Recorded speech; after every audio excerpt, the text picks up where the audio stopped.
Hey guys, welcome back to this channel, and in this video I'm gonna show you how to play ranked mode on Mobile Legends. So without any further ado, let's get started. First thing you need to do is you need to log in into your Mobile Legends account, and if you already log in, you can choose the ranked mode like this over here.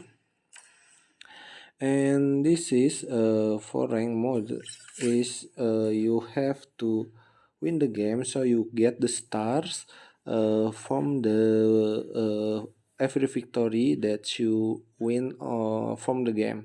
Okay, and for this mode, you the ultimate or the biggest ranked is mythical glory, and I'm now is a legendary, so I want to be a mythic. I will start the game ranked like this and simply start the game. So you will play a ranked match mode. So here it is. I hope this video was helpful for you guys. If you like the video, you can click like, comment, and share, and also subscribe to this channel if you haven't done that already. And if you have a questions, you can leave it in the comment section down below. Thank you so much for watching, and bye.